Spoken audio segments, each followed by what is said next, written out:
Varicose veins కి సరైన చికిత్స కోసం సంప్రదించండి ఎవిస్ హాస్పిటల్. నమస్తే రమగారు. నమస్తే జయ. రమగారు, అమ్మని గౌరవించటం, అమ్మ కష్టాన్ని గుర్తించటం, ప్రేమించడం మాటల్లో కాదు చేతల్లో, అది ఎలా నేర్పించాలండి పిల్లలకి? ఎవరి అమ్మలు వాళ్ళకి పిల్లలకి నేర్పుకోవాలి జయ. మీకు పాయింట్ నేర్పించగలుగుతున్నారంటారా? నేర్పించట్లేదు. నేర్పించకపోవడం వల్లే అమ్మలు టాపిక్ వస్తుంది. తల్లి కష్టాన్ని గుర్తించరు. అసలు తల్లుల కష్టాన్ని ఇప్పుడు మగపిల్లలు గుర్తించకపోవటం, పెళ్ళాలు వచ్చాక అమ్మలను వదిలేయటం కాదమ్మా. ఆడపిల్లలు తల్లులతో ఉండేటప్పుడే తల్లుల ఇబ్బంది, నొప్పి, సమస్య, అమ్మకు విసుగు పుడుతోంది, ఆమె వల్ల కావటం లేదు అని గ్రహించరు. తల్లి తమకు ఉన్నది చెయ్యడానికే అని భావిస్తారు, పని చేయటానికే. అమ్మ ఉండేది అమ్మ మెషిను, అమ్మ రోబోట్. నీకు విసుగులు, మూడ్స్, కోపాలు, కష్టాలు ఎన్నుంటాయి, అమ్మకు అవేవి ఉండకూడదు. అమ్మ కోపంగా ఉన్నా నీకు వంట వండి పెట్టేసేయాలి, నీ బట్టలు ఇస్త్రీ చేయించేసేయాలి, నీకు పండగకి సరైన బట్టలు కుట్టించేసేయాలి, ఫ్యాషన్గా కుట్టించాలి. ఉప్పు కారం కూడా తగ్గకూడదండి కూరల్లో ఉప్పు కారాలు తగ్గించకూడదు. ఇవాళ నేను చేయలేను దీంతో సర్దుకోండి అని అనకూడదు. వాళ్ళ అమ్మ ఎవరు పైగా ఇంకా ఉంది, వాళ్ళ అమ్మ ఫ్యాషన్గా ఉంటుంది, నువ్వేమిటి ఇలా ఉన్నావంటాం. వాళ్ళ అమ్మలు భలే తెలివిగా ఉన్నారు, నువ్వు లేవంటాం. ఇవి పెద్ద వాళ్ళు కూడా ఇలాంటివి ఎదుర్కొంటారు జయ. పెద్ద వాళ్ళు కూడా ఎదుర్కొంటారు. మనమ్మ ఎలా ఉన్నా మనమ్మేనని భావించారు. టీనేజ్ పిల్లలు భలే సతాయించేస్తారు. 10-12 ఏళ్ళు వచ్చేదాకా అమ్మ పిల్లలకి తల్లి లేనిదే కుదరదు. తల్లినే చుట్టుకుని ఉంటారా. ఈ 13-14 వచ్చేసరికల్లా ఫ్రెండ్స్, పేరెంట్స్ని ఎవరినైనా చూసి వాళ్ళలాగా మనమ్మ లేదని అమ్మని విసుక్కుంటారు. వాళ్ళలాగా నువ్వు చేసి పెట్టట్లేదంటారు. వాళ్ళ పరిస్థితి వేరు, మన పరిస్థితి వేరు అని అనుకోరు. ఎంత హింస పెడతారో తల్లుల్ని పిల్లలే. అసలు అర్థం చేసుకోరు, చెప్పిన మాట వినరు. వాళ్ళు వెళ్తున్నారు, మనం ఎందుకు వెళ్ళాం, వాళ్ళు తింటున్నారు, మనం ఎందుకు తినాం, ఆవిడ చేస్తోంది నువ్వెందుకు చెయ్యవు, కాల్చుకు తినేస్తారు. మామూలుగా చంపరు. ఒంట్లో బాగోకపోయినా, ఫీవర్ ఉన్నా, ఏమున్నా ఆవిడ చేయాల్సిన పని చేసి తీరాల్సిందే. ఒకరోజు మనం ముందు లేద్దామని. కానీ వీళ్ళు చాలా మంది పిల్లలు వాళ్ళని పడుకోరు, వాళ్ళు నిద్ర లేవరు, వాళ్ళ బట్టల సంగతి చూసుకోరు, వాళ్ళ టైం సెన్స్ వాళ్ళకు ఉండదు. అమ్మకి మాత్రం అన్ని సెన్స్లు ఉండాలని భావిస్తారు. అవునండి. తర్వాత పెద్ద అయ్యాక మా అమ్మ మమ్మల్ని సరిగ్గా చూడలేదో అని ఏడుస్తారు. సరిగ్గా చూడలేదు, మా అమ్మ నన్ను సపోర్ట్ చేయలేదు సరిగ్గా, మా నాన్న తిడుతుంటే ఊరుకునేది, లేదా మా నాయనమ్మ తిడుతుంటే మా అమ్మ నాకు సపోర్ట్ చేయలేదు. కాదు రమ్మగారు, ఆడపిల్లల వైపు నుంచే వస్తాయా? ఆడపిల్లలు కూడా ఉన్నారు అట్లా. ఎక్కువగా మగపిల్లల వైపు నుంచి విన్నాను. కాదు, ఆడపిల్లలు కూడా ఇలాంటి కంప్లైంట్స్. ఆడపిల్లలు కూడా 2-3 ఆడపిల్లలు ఉన్నారనుకో, పెద్ద అమ్మాయిని బాగా చూసేది, లేదా ఆఖరి అమ్మాయిని మా అమ్మ బాగా చూసేది, లేకపోతే వాళ్ళిద్దరు పై వాళ్ళు నేను మా అమ్మకి అనుకోకుండా పుట్టాను, దాంతో మా అమ్మ నన్ను సరిగ్గా చూడలేదు, నేను ఎప్పుడు హర్ట్ అయ్యేదాన్ని. ఎన్నిసార్లు హర్ట్ చేస్తారో తల్లుల్ని పిల్లలు. ఆ తల్లి అన్నది ఏదో ఒక మాట పని చేయలేక, సమర్థించలేక, 3 పిల్లల్ని సముదాయించలేక దుంప దిగిపోతూ ఉంటుంది. ఎప్పుడో తల్లులు విసురుగా ఏమిటో అనేస్తారు. సహజంగా జరిగేదే. దాన్ని పిల్లలు తీసుకోలేకపోతారు జయ. చేసిందంతా పోతుంది. ఆ విసుక్కున్న మాటలు జ్ఞాపకం ఉంటాయి, మర్చిపోరు. ఇతరుల దగ్గర కంప్లైంట్ చేస్తారు, మా అమ్మ ఏం చేయలేదు, ఇవాళ ఏం చేయలేదు, మా అమ్మ సరిగ్గా చేయదు, మా అమ్మకి రాదు, మా అమ్మకి ఏం తెలీదు. నాకైతే ఈ విషయం భలే ఆశ్చర్యం వేస్తుందండి. మన తల్లిదండ్రుల గురించి ఇతరులతో డిస్కస్ చేయటం ఏంటండి? మళ్ళీ నేను అసలు ఇంకోటి గమనించాను జయ, కొంతమంది ఉంటారు అమ్మలకి ఏం రాక ఎంత ప్రేమిస్తారో తల్లుల్ని. అలాంటి వాళ్ళని చూసినా కూడా ఎంత ప్రేమో అమ్మ అంటే. మా అమ్మ మనని కన్నదన్న ప్రీతి, మన అమ్మ అనే ఆనందం, సంతోషం అందరికీ ఎందుకు ఉండదంటే ఎక్స్పెక్టేషన్స్ ఎక్కువ ఉండేసరికి. నువ్వు చేయాల్సింది చెయ్యవు, నీకు కావాల్సింది చాలా కావాలి. తప్పు కదా అది. కొంచెం ఈడొచ్చిన ఆడపిల్లలు ఒక 12-14 ఏళ్ళు వస్తే పిల్లలకి ప్రధానంగా తల్లులు చెప్పుకోవాలమ్మా. నేను అదే అనుకుంటాను.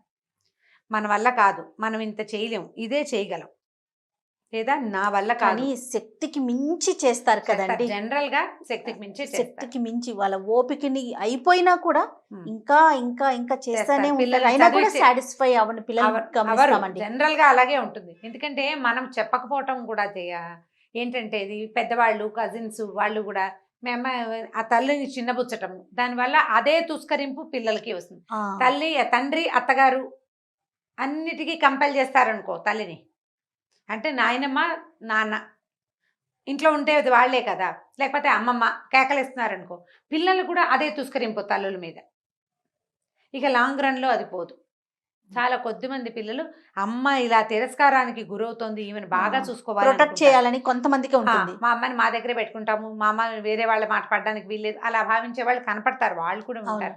ఇప్పుడు మన ప్రధానమైన ఇదేంటంటే నువ్వు అడిగిన క్వశ్చన్, తల్లిని గౌరవించాలి, ఆమె చేసే పనికి విలువ ఇవ్వాలి, ఆమె కష్టాన్ని పంచుకోవాలి అని అనిపిస్తుంది నాకైతే. పంచుకోవాలి డెఫినెట్గా. ఇప్పుడు అమ్మలకి ఒంట్లో బాగుంటుంది, బాగుండదు, మనం ఏం చేయాలి? ఓ 10 ఏళ్ళు ఉన్నాయి మన ఇంట్లో పిల్లలు, మగ పిల్లలు ఆడపిల్లలు ఉన్నారు, 2 మగ పిల్లలు ఉన్నారు, 2 ఆడపిల్లలు ఉన్నారు, ఓ పిల్ల అటు ఇటు, ఒక పిల్లే ఉంది.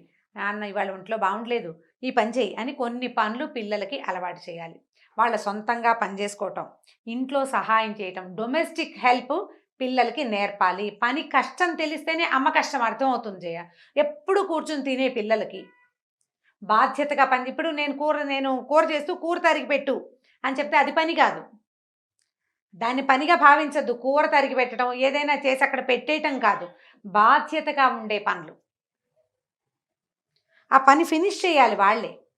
నేను కూర తరిగాను, నువ్వు ఉప్పేయలేదు అని తల్లితో పోట్లాడకూడదు. నువ్వు తరిగితే ఏమైంది, కూర పోళంగా తిరిగి రావాలి కదా, అమ్మ కూర కదుపు అయిపోయిందేమో చూడు, పాలు దగ్గర నిలబడి పాలు పొంగేదాకా దగ్గర నుంచో, పాలు పొంగే ముందు కట్ చేసి అయిపోయి స్టవ్ దగ్గర నుంచో అని చెయ్యాలి. నేనైతే ఒక ఫ్యామిలీలో చూసా, 18 ఏళ్ళు వచ్చిన స్టవ్ దగ్గరికి వెళ్తే భయంట తండ్రికి, పిల్లని వెళ్ళనివద్దు నువ్వే చేయమంటాట ఆయన. పిల్లలు వెళ్తే ఎట్లా స్టవ్ దగ్గరికి, ప్రమాదం. ఎప్పటిదాకా ప్రమాదం? 10-12 ఏళ్ళు వచ్చేదాకా. 12-13 ఏళ్ళు వస్తే పిల్లలకి తెలియదు, ఇంత ఎత్తునవుతారు, ఆయన వెళ్ళనివట్ట. ఇంటర్మీడియట్ అయ్యాక ఆ అమ్మాయి ఫస్ట్ టైం స్టవ్ మీద పాలు పెట్టి మై అచీవ్మెంట్ అని కూడా ఫ్రెండ్స్కి ఎవరికో పెట్టింది. మొట్టమొదట స్టవ్ మీద పాలు పెట్టి వాటి దగ్గర నుంచి ఉంటుంది దాని జీవితంలో. 18 నిండాకే మనం బళ్ళు ఇవ్వాలని చెప్తుంటాం కదా, అలా ఇచ్చారనమాట. వీళ్ళు కనపడతారా? 10, 11, 12 సంవత్సరం రాకుండానే వెహికల్స్ ఇచ్చి రోడ్ల మీదకి వదిలేసే వాళ్ళు కనిపిస్తారు. వాటిని ప్రోత్సహించవచ్చు, దాన్ని ప్రోత్సహిస్తారు. పిల్లలు ఫ్యాషన్లు నేర్పిస్తారు, 5-6 ఏళ్ల పిల్లల పనిచే లిప్స్టిక్లు వేస్తారు, ఐబ్రోస్ నీట్గా చేస్తారు, 10-15 ఏళ్ళు వచ్చిన నుంచి బ్యూటీ పార్లర్కి అలవాటు చేస్తారు, చక్కగా మేకప్లు గీకప్లు వేష అన్నీ వస్తాయి. స్టవ్ దగ్గరికి వెళ్ళకూడదు, ముందుగా చేస్తుంది, వాళ్ళని చేయించద్దు, ఆవిడే వచ్చి చేసుకుంటుంది. మీ అమ్మకి నచ్చదు కాబట్టి నువ్వు చెయ్యొద్దు. అవి కూడా అసలు ఎలా ఉంటుందంటే, పిల్లలకి తల్లి కష్టం అర్థం కావాలంటే మొత్తం సమాజం అంతా, ఆ ఇంట్లో ఉన్నది, ఆ ఇంట్లో ఉన్న మొత్తం గుంపంతా దానికి తోడ్పడాలి. అప్పుడే వాళ్ళకి పని విలువ, వ్యక్తుల విలువ, ఆ పని చేసే మనుషుల తాలూకు శ్రమ పట్ల ఆలోచన ఏర్పడతాయి. తల్లులు పిల్లలకి నేర్పించాలి. మీ ఇంట్లో ఒక 5-6 ఏళ్ల పిల్ల దగ్గర నుంచి 5 years వచ్చాక స్టార్ట్ అంతే. ఈ కప్పు తీసుకెళ్ళి లోపల వయసును బట్టి, నాన్న మంచినీళ్ళు తీసుకురా, నాన్నకి మంచినీళ్ళు ఇవ్వు, అన్నయ్యకి మంచినీళ్ళు ఇవ్వు, నాకు తీసుకురా, ఈ పని చెయ్యి, నీ బ్యాగ్ సర్దుకో, తలకాయ చక్కగా దూకో, ఇవాళ పొద్దున్న నేను దువ్వే కదా, సాయంకాలం నువ్వు దూకో, తల ఎలా దూకుంటావో చూస్తాను, లాంటి చిన్న చిన్న పనుల దగ్గర నుంచి అలవాటు చేయండి. ర్యాక్ సర్దటం, మీతో పాటు బట్టలు, నీ బట్టలు చిన్న బట్టలు నువ్వు పెట్టుకో, ఇవి ఇట్లా అలవాటు చేస్తే పనులకి తెలుస్తాయి. నాకు ఇంకొక డౌట్ వస్తుంది రమ్మగారు, ప్రేమ లేకపోవటం వల్ల అమ్మ కష్టాన్ని ఏమైనా గుర్తించకపోవటం అనేది ఉంటుందంటారా రమ్మగారు? అలా ఉండదు జయ. ప్రేమ లేకపోవటం ఎందుకు ఉంటుంది? పిల్లలకి తల్లుల మీద ప్రేమలు ఉంటాయి. ప్రేమ వేరు, పని వేరు. ఆవిడ పడే కష్టాన్ని మరి ఎందుకు గుర్తించలేకపోతారు? అమ్మకు ఒంట్లో బాగోదు, ఆవిడ పడుకుని ఉంటారు, అయినా సరే ఆవిడే లెగిసి చెయ్యాలి, అంటే ఆవిడే పెట్టాలి అని ఎందుకు కోరుకుంటారంటే చిన్నప్పుడు తెలియదు జయ. ఒక 6-7 ఏళ్ళు 8 ఏళ్ళు వచ్చేదాకా వదిలేద్దాం. కొంచెం టీనేజ్ పిల్లల విషయం మాట్లాడదాం. టీనేజ్ పిల్లలంటే తల్లులు జ్వరం వచ్చినా చచ్చి పిల్లలకి చేసి పెడుతున్నారు కాబట్టి, నువ్వు చేసి పెట్టవు, మొదటి రోజు నుంచి పడుకుంటే వాళ్ళకే తెలుస్తుంది. నువ్వు 10 ఏళ్ళు 12 ఏళ్ళు వచ్చేదాకా బాగా చేసావు, ఇవాళ నాకు జ్వరం వచ్చింది, నాకు తలనొప్పి వచ్చిందంటే నువ్వు పూర్తిగా అసలు స్పృహలో లేకపోతే వాళ్ళు ఊరుకుంటారు. కాస్త నువ్వు తిరగలిగేటప్పుడు ఎందుకు చెయ్యవు అనిపిస్తుంది. తల్లులు తమకు చేయటానికే ఉన్నారనే భావాలని విని పెరుగుతారు. ఇది మనం ఆ భావాల్ని కలిగించడం తప్పు. పని చేయటానికే వీళ్ళు ఉన్నారు అన్న భావన, అది ప్రేమ లేకపోవటం అని అనుకోదు. అయ్యో అమ్మ అన్న భావన ఉంటుంది కానీ అదే మీరు అన్నట్లుగా అలా అలవాటు పడిపోతారు. ఈ పనులు అవన్నీ చేయడానికి అమ్మే కదా ఉంది, అమ్మ చేయాల్సిందే. అది అంటే అమ్మ నాన్న ఆఫీస్కి వెళ్ళి తీసుకొస్తారు, మేము చదువుకుంటాం, అమ్మ చెయ్యాలి, సరిగ్గా చేయాలి, బాగా చేయాలి, నచ్చేలా చేయాలి, ఇవన్నీ లైన్ ఉంటాయి. ఆ ప్రకారం వాళ్ళకి కావాల్సిందే అన్నదాన్ని మొదటి రోజు నుంచి మనం అట్లా చేస్తాం వాళ్ళకి. కాదు రమ్మగారు, నాన్నకి ఒంట్లో బాగోకపోతే ఒక రోజు లీవ్ పెట్టొచ్చు. మీకు కాలేజీకి వెళ్ళబుద్ధి కాకపోయినా, స్కూల్కి వెళ్ళబుద్ధి కాకపోయినా, లేకపోతే ఆరోగ్యం బాగోకపోయినా ఇంట్లో ఉండొచ్చు, రెస్ట్ తీసుకోవచ్చు. మరి అమ్మ పరిస్థితి ఎట్లా? అప్పుడు అమ్మాయి చెప్పాలి కదా అది. ఖచ్చితంగా చెప్పాలి. ఇప్పుడు అమ్మలు చెప్పాలి, అమ్మలు తెలియచేయాలి. ఎవరు అమ్మగా ఈ పరిస్థితిలో ఎవరుంటారో వాళ్ళు నాకు కూడా రెస్ట్ కావాలి, ఈ పనులు నేను చేయలేను, సాయంకాలం వంట నా వల్ల కాదు, సాయంత్రం వంట నా వల్ల కాదు, నేను మీరు అన్నట్లుగా అలసిపోతున్నాను. కుటుంబం అంతా కూడా దానికి ఇప్పుడు ఆవిడ నేను అలసిపోయినట్టు ఏం మాయరోగం పిల్లని పొయ్యి దగ్గర పంపిస్తావా అని భర్త అనకూడదు. ఆ, ఊరుకుంటే పిల్లలు వెళ్ళి పొయ్యి దగ్గర ఏదైనా చిన్న ఆలు ఫ్రై చేయటం అయినా చేస్తారు. నాన్న కుక్కర్ పెట్టేసేయి, ఆమె నువ్వు కుక్కర్ పెట్టేసి అది చేసేసి ఇది చేసి. ఇప్పుడు నేను ఒకటి చెప్పనా ఇక్కడ, అంటే కనెక్షన్ ఉందా లేదా అని అడగద్దు నువ్వు, నేను చెప్తాను ఒక మాట. చెప్పండి. ఇదివరకు పీరియడ్స్ వస్తే బయట కూర్చోబెట్టేవాళ్ళు. అవునండి. భార్యాభర్త పిల్లలు ఏమున్న ఇళ్లలో కూడా కూర్చోబెట్టేవాళ్ళు. భర్తే ఎట్లా కొట్లా చేసి పిల్లల సహాయంతో వంట చేసేవాళ్ళు. అవును, పిల్లలకు ఒక 9-10 ఏళ్ళు కనుక వచ్చాయంటే పిల్లలే వాళ్ళు చేసేస్తారు. కుక్కర్ పెట్టుకోవటం అవి వచ్చేసేవి. నెలలో 3 రోజులు అమ్మకి మస్ట్గా రెస్ట్ ఇవ్వాలని తెలిసేది. 4వ రోజు కూడా కొన్ని పనులు అమ్మ చేయకూడదు, కొన్ని చేస్తుంది, మగ పిల్లలు ఉన్నా కూడా వాళ్ళైనా డెఫినెట్ గా చేసి పెట్టేవాళ్ళు. ఇప్పుడు మనం మానేసాం కదా. 100%. ఇదివరకు అమ్మకి పురుళ్ళు ఉండేవి, ఇప్పుడు లేవు కదా. ఉన్నాయి అనుకో, 1-2 ఉన్నాయి. అప్పుడు 8 పురుళ్ళు 7 పురుళ్ళు అంటే అమ్మకి పిల్లకి 12 ఏళ్ళు వచ్చాక అమ్మ మళ్ళీ కనబోయింది అనుకో, మధ్యలో ఇంకొకళ్ళు ఇద్దరు ఉండుంటారు. ఆ తల్లి పురుటినొప్పులతో ఉండి తండ్రి పిల్లతో ఉంటే ఈ పైన పిల్లలు పని చేసేసేవాళ్ళు. అవునండి. నాయనమ్మ ఉందనుకో, నాయనమ్మకి సహాయంగా ఉండేవాళ్ళు. మొదటి పిల్ల లాస్ట్ పిల్లల్ని పెంచేస్తారు. ఇప్పుడు నేను పెరగలేదు మా అక్కయ్యల చేతుల్లో, ఆ, నేను పెరిగాను కదా. మా అమ్మగారు కూడా అదే చెప్తారండి. ఉమ్. అమ్మ మావయ్యని పెంచారట. అమ్మ ఫస్ట్, మావయ్య లాస్ట్. అట్లా ఇప్పుడు నేను చెప్తున్నా కదా, నేను నా సంగతి నాకు స్పష్టంగా తెలుసు. నాకు మా 4వ అక్కయ్య నన్ను ఎత్తుకునేది ఎప్పుడు. నేను సన్నగా ఉండేదాన్నిట, మా 4వ అక్కయ్య ఎక్కువ ఎత్తుకునేది నన్ను. మా 5వ అక్కయ్య నాకు కథలు చదువుకోవటం అన్ని మా అక్కయ్య నేర్పించింది. కథ చదవటం, పుస్తకం చదవటం నేను మా 5వ అక్కయ్య దగ్గర నుంచే నేర్చుకున్నాను. మా ఇద్దరికి 10-11 ఏళ్ల వారు ఉంది. ఇలాగే అలా అప్పుడు జరిగేది. ఇప్పుడు క్రమంగా ఏమైంది, తల్లులు పిల్లల కష్టాన్ని లేదా పిల్లల తల్లుల కష్టం అలా తెలుసుకునే అవకాశాలు కొంత తగ్గిపోయినాయి. మనకి మన కుటుంబ వ్యవస్థ ఇదివరకట్లాగా ఇప్పుడు ఉండదు కదా. ఆ రోజున మనం తలుచుకొని కూడా తలుచుకోకూడదు. నువ్వు తెలియజేయాలి, నాకు ఇవాళ బాగుండలేదు, నేను ఈ 2 పనులు నేను చేస్తా, ఇది అవసరం అనుకుంటే నువ్వు కూడా హెల్ప్ చెయ్యి, నేను చేస్తా. నువ్వు నేర్పాలి, అంతే. అంతే. వంట నేర్పించలా, నీ కష్టాన్ని అవతల వాడు అర్థం చేసుకోవటం కూడా భర్తకి రాకపోతే పిల్లలకి చెప్పుకోవాలి. దీనికి మగవాళ్ళ సహకారం పూర్తిగా కావాలి. అమ్మకు బాగుండలేదు నాన్న విసిగించద్దు అని చెప్పాలి. నీకు బాగుండకపోయినా సరే నువ్వు చేయాల్సిందేనని అనే మగవాళ్ళు గనక ఇంట్లో ఉంటే, ముసలాళ్ళు గనక పెద్దవాళ్ళు కూడా ఉంటే పిల్లలు ఎట్టి పరిస్థితుల్లో వినరు చచ్చిన అనకూడదు. మేము చేసేవాళ్ళం ఏమిటో ఈ కాస్త తలనొప్పికి పడుకుంది మీ అమ్మ, నేనైతే ఎంత పని చేసేదాన్ని, రేపొద్దున కనేదాన్ని, ఇవాళ కూడా వంట చేశాను అని నాయనమ్మ చెప్పకూడదు. నీ ఓపికలు వేరు, ఈ రోజు వేరు. నానమ్మలు అలా అనకూడదు, అమ్మమ్మలు మాటలు దాచుకోవాలి, భర్తలు అసలు సపోర్ట్ చేయకూడదు. అప్పుడు పిల్లలకి తల్లి ఇబ్బంది అర్థమవుతుంది, వాళ్ళు కొంత పని చేయడానికి లొంగుతారు.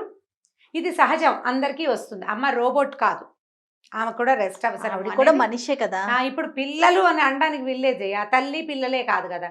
మిగిలిన సమాజం ఉంటుందా? ఇప్పుడు ఓన్లీ ఇద్దరే ఉన్నారనుకో, ఓ తల్లి ఓ 2 పిల్లలే ఉన్నారనుకో, ఎవరు లేకుండా ఆటోమేటిక్గా అర్థం చేసుకుంటారండి, చక్కగా చేస్తారు ఆటోమేటిక్గా. చుట్టూతో జనం ఉండేసరికి ఇలాంటి సమస్యలు వస్తాయి. ప్రధానంగా ఏంటంటే ఆడపిల్లలు ఒక 25-30 ఏళ్ళు వచ్చేసరికి పిల్లల్ని కానీ పెంచేసరికి మా అమ్మ ఎట్లా పెంచిందో మమ్మల్ని, మేము చచ్చేవాళ్ళం, మేము చంపు తినేసేవాళ్ళం, అయినా మా అమ్మ మమ్మల్ని కొట్టలేదు, నేను వీడిని కొట్టాల్సి వస్తుందని చెప్పే పిల్లలు చాలామంది కనిపిస్తారు. మా అబ్బాయిని తట్టుకోలేకపోతున్నాం, మా అమ్మ ఇద్దరిని ఎలా పెంచిందో, మా అమ్మ నలుగురిని ఎలా పెంచిందో ప్రతి నోట వింటూ ఉంటాం అందరూ అంటారు. కానీ చిన్నతనంలో తెలుసుకోరు. చిన్నప్పుడు అది చేయలేదు మా అమ్మ, ఇది చేయలేదు, వాళ్ళ అమ్మ లెంగా మీద ఎంచక్కా ఎంబ్రాయిడరీ కుట్టారు, మా అమ్మకి ఏమీ రావు, ఇలాంటి మాటలు మాట్లాడతారు. ఎవరి పనితనం వాళ్ళది అంటారు పిల్లలు, అంటారండి. మా అమ్మ అందంగా లేదు అంటే మీరు ఎంత అందంగా ఉన్నారో, మా అమ్మ అందంగా లేదు, ఏమిటో అవే మాటలా, పిచ్చి మాటలు అలాగే మాట్లాడతారు. పిల్లలకి తెలియనితనం కదా. తల్లులు తండ్రులు చెప్పాలమ్మా, తెలియచేయాలి. లేదా కజిన్స్, ఇంట్లో ఉన్న పెద్దవాళ్ళు ఇలా అనకూడదు, ఇట్లా మాట్లాడకూడదు, అమ్మకి సహాయం చేయాలి, రేపొద్దున పెద్దయ్యాక నువ్వు కూడా ఇదే పరిస్థితికి వస్తావు, ఇలా చేస్తే మంచి పద్ధతి కాదు అనేది సమాజంలో ఇంట్లో ఉండే మిగిలిన సభ్యులు కూడా దీనికి దోహదపడాలి. పడితే కొంత మటుకు సెట్ అవుతారు. ఇంత కష్టపడేది మీ చదువుల కోసమే, మీ భవిష్యత్తు కోసమే, మీరు పిచ్చి వేషాలు వేయకూడదు, దుష్ప్రవర్తనకి చేయకూడదు, ఇవన్నీ ఎవరు చెప్తారు జయ? చుట్టుపక్కల వాళ్ళు వచ్చి చెప్పారు కదా, ఇంట్లో తల్లే సభ్యులే. చెప్పుకుంటాం, ఒకటి తల్లి చెప్పాలి, లేదా ఒకటి తండ్రి తండ్రి, చెప్పాలి. లేకపోతే ఇంట్లో ఉన్న వాళ్ళు బిగిల పెద్దవాళ్ళు మంచి మాటలు చెప్పుకోవాలి కదా. నువ్వు మాట చెప్పకపోతే కుదరదు. చెప్పకుండా ఎలాగోలాగా కష్టపడి పనిచేస్తారు ఈడుస్తూ తల్లులు. అవునండి, అదొక బ్యాడ్ ప్రాక్టీస్.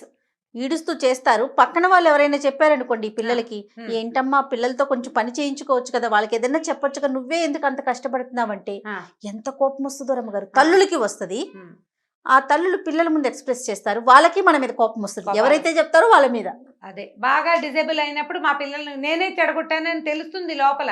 కాకపోతే ఆ పిల్లల మీద ఉన్న పిచ్చ, ఆ ఆపేక్ష, పొసెసివ్నెస్ వాటితోటి అలా రుంజుకుని చేసుకుంటారు. చేసిన తర్వాత ఇప్పుడు ప్రేమలు చూపించట్లేదు అంటే ఎలా కుదురుతుంది? నువ్వు రోబోట్గా, నేను రోబోట్ని నువ్వే తెలియజేస్తున్నావు. అది. నేను రోబోలాగా పనిచేస్తానని గొప్ప కాదు కదా అది. క్రమంగా ఏమవుతుందంటే నువ్వు రోబోగా స్థిరపడిపోతావు, నిన్ను మనిషిగా గుర్తించరు వాళ్ళు. నీదే తప్పు. ఇప్పుడు పిల్లలది తప్పని నేను అంటలా, తల్లులది తప్పు. పిల్లల్ని తప్పు అనడానికి వీల్లేదు. వాళ్ళ దగ్గర ఉన్న దుష్ప్రవర్తనకి ప్రధానమైన కారణం కుటుంబము, తల్లి. పిల్లలు బయటికి వెళ్ళి చెడిపోయి వచ్చారనుకో, అది వేరే కథ. ఇప్పుడు అది కాదు కదా, అసలు నీ నొప్పి వాళ్ళకి అర్థం కావట్లేదు. ఇంట్లోనే ఇబ్బంది పెడుతున్నారు కదా. నీ నొప్పి అర్థం కావట్లా, నీ పెయిన్ అర్థం కావట్లా, నీ విలువ ఏమిటో వాళ్ళు తెలుసుకోలేకపోతున్నారంటే నువ్వు నీ నొప్పిని, పెయిన్ని, నీ విలువని వాళ్ళకి ఏ రకంగా నువ్వు తెలియచేయలేకపోయావు. కొంతమంది ఎక్సెంట్రిక్స్ ఉంటారు జయ, ఎంత బాగా చేసినా, ఎంత తెలివిగా సాటిస్ఫై ఎవరు అవని వాళ్ళు కొంతమంది ఉంటారు. ఒక 5%, 2% పిల్లలు. మిగిలిన వాళ్ళంతా సామాన్యమైన పిల్లలే. మనం సరిగ్గా సెట్ చేసుకోవాలి అంతే వాళ్ళని. మనకు ఆ మార్గం తెలియాలి తల్లులకి, అంతే. సో తల్లులు నేర్పించాలి నేర్పించాలి. చిన్నప్పటి నుంచి. నీకు ఆయోచన ఇక్కడ దెబ్బ తగిలింది, పిల్ల అని ఏడుస్తుంది, అమ్మ కూడా చూపించాలి. నాకు చేయి నొప్పి వచ్చిందంటే, నాకు చేయి నొప్పి వచ్చినప్పుడు నాకు ఎలా ఉందో అమ్మ కూడా అలాగే ఉంటుందని దానికి తెలియాలి కదా. తెలియాలి. ఇది దాచేస్తాం కదా మన నొప్పులు దాచేస్తాం. పొసెసివ్ ఏంటంటే నా పిల్లలు నన్నే చుట్టుకుని ఉండాలి, నా కోసం నేనే వాళ్ళకి అన్ని విధాలా చూసేసుకుని, నేనే చచ్చైనా సరే వాళ్ళకి చేసేసి వాళ్ళని సంతోష పెట్టాలనుకుంటాం. మనం సాటిస్ఫై చేయలేకపోతాం. బాగా ట్రై చేస్తాం ఒక వయసు వరకు. ఆ తర్వాత ఏం చాలదు వాళ్ళకి. వాళ్ళంతటి వాళ్ళు ఉండటం వాళ్ళకి మనం నేర్పించలేదు కదా. మరి వాళ్ళు ఎప్పుడు కంప్లైంట్స్ వేస్తారు, అప్పుడు కంప్లైంట్స్ వస్తాయి కదా, అంతే. సూపర్ అమ్మగారు. సో ఏది ఏమైనా నేర్పించాలి, నేర్పించాల్సిందే. రైట్ అండి, నమస్తే. నమస్తే. ఈ వీడియో కనుక మీకు నచ్చినట్లయితే లైక్ చేయండి, షేర్ చేయండి. మరిన్ని ఇంట్రెస్టింగ్ వీడియోస్ కోసం మా ఛానల్ని సబ్స్క్రైబ్ చేసుకోండి.